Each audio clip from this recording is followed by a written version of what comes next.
This is the remains of the tomato plant that was cut down by the cutworm. Hey guys, Sean from Living Seeds, your seed guru. In the last tomato video, we had a tomato plant that was cut down by cutworm. This video, we are transplanting the rescued seedling.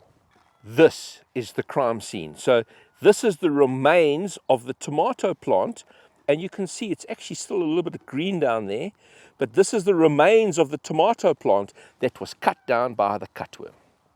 We always recommend that dedicated food gardeners have options available to them.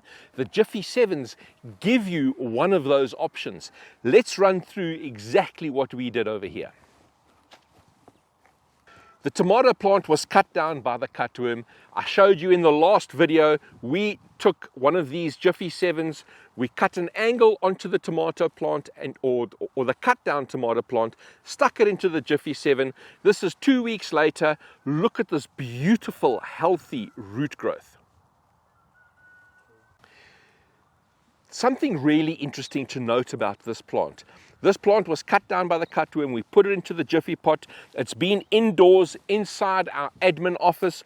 Joshua has been looking after this plant like a real good father, been watering it. We use one of our microgreen trays over here, so you can see that there's water underneath the microgreen trays, and it was basically sitting like this. Now, the exciting thing is that this plant has been pampered. It's been indoors for between 10 days and 2 weeks. We're not 100% sure of the date, but you can see that the plant is looking healthy. The stem is nice and thick.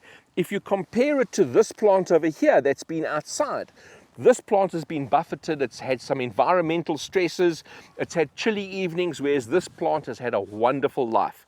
We are now going to be transplanting this pampered plant into the show garden.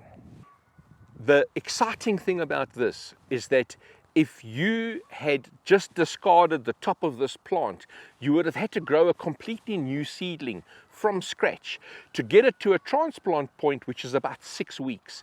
This is 2 weeks later. The plant is fully recovered. You can remember how limp it was. The plant is fully recovered, and we basically have a plant the same size, if not slightly larger, than one of its companion plants a couple of weeks back. Now all we need to do is take our rescued plant, open up the soil, make sure all the roots are in quite nicely, and you can see I'm still planting it as deep as possible in the soil. Let me just break this leaf off over here. I'll do that again. Put it down, still planting it as deep as possible, and we'll give it a nice good watering so that it can settle in.